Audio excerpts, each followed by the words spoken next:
अस्सलाम वालेकुम।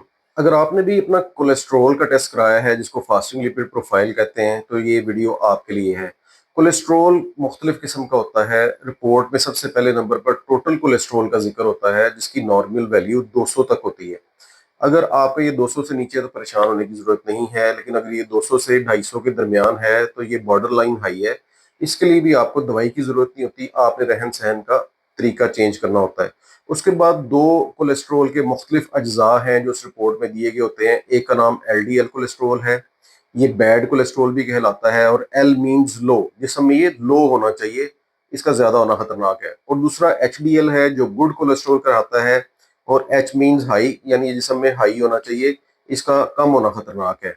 तो जहाँ तक एच डी एल यहाँ यानी कि गुड कोलेस्ट्रोल की बात है, तो वो अगर आपका 40 से ऊपर है तो ये नॉर्मल है, अच्छा है। लेकिन अगर ये आपका 40 से कम है तो इसका मतलब है कि ये आपके जिस्म में जितना होना चाहिए उससे लो है। लेकिन ये बात याद रखें कि एच को बढ़ाने की कोई दवाई नहीं है। इसके लिए आपको परहेज करनी है, चिकनाई वाली चीज़ें कम इस्तेमाल करनी है, सब्जियां फ्रूट ज़्यादा इस्तेमाल करने हैं, ड्राई फ्रूट इस्तेमाल करने हैं, और वर्जिश करनी है, वजन कम करना है, उसी से आपका एच बढ़ेगा। इसकी कोई दवाई नहीं है। तीसरे नंबर पर एल जो कि लो होना चाहिए, और इसका ज़्यादा होना खतरनाक है क्योंकि ये जब एक मिकदार से बढ़ जाता है तो जिस्म में खून की शरीयानों में, खास तौर पर दिल की शरीयानों में जमकर हार्ट अटैक कर सकता है। तो इसकी नॉर्मल वैल्यू मुख्तलिफ मरीजों में मुख्तलिफ होती है। जो बिल्कुल नॉर्मल मरीज होते हैं जिनमें किसी किस्म की कोई बीमारी नहीं है, उनमें ये 130 से अगर ये नीचे है तो नॉर्मल है, बिल्कुल परेशान होने की जरूरत नहीं है।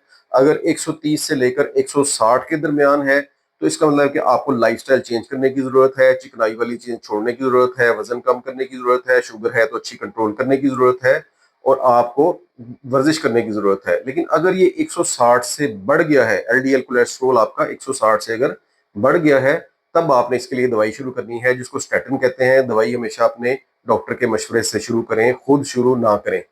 अब कुछ लोग ऐसे होते हैं जिनमें दिल का मर्ज हो चुका है, हार्ट अटैक हो चुका है, एंजाइना है, स्टेंट डला हुआ है, बाईपास हुआ हुआ है। इनमें एलडीएल का टारगेट सख्त है, यानी 70 है। इनका एलडीएल 70 के करीब रहना चाहिए। इन्होंने लाइफ लॉन्ग स्टैटिन लेनी होती है, कोलेस्ट्रोल की दवाई लेनी होती है। और अगर 70 पे भी आ गया है, दैट डजंट मीन कि आपने छोड़ देनी है। उस वक्त भी आपने अपने मौलिज के मशवरे से ये स्टैटिन जारी रखनी होती है।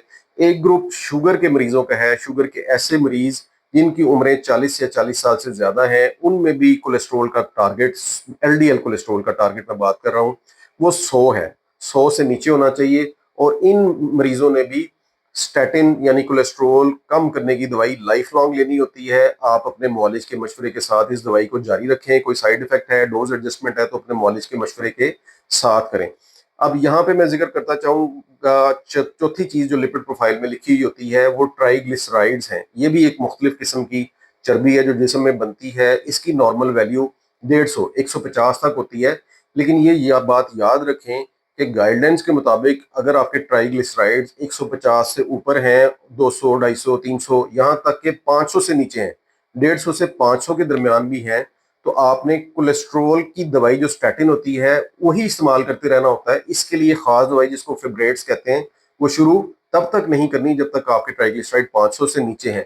500 से अगर बढ़ गए हैं, बाजलों के 800 1000 1500 होते हैं, उस सूरत में आपको इसकी भी दवाई अलहदा शुरू करनी पड़ती है। और उसकी वजह भी ये होती है कि 500 से ज्यादा बढ़े हुए ट्राइग्लिसराइड आपके लबलबे पे असरअंदाज होकर पैंक्रेटाइटिस यानी लबलबे की सोजिश कर सकते हैं।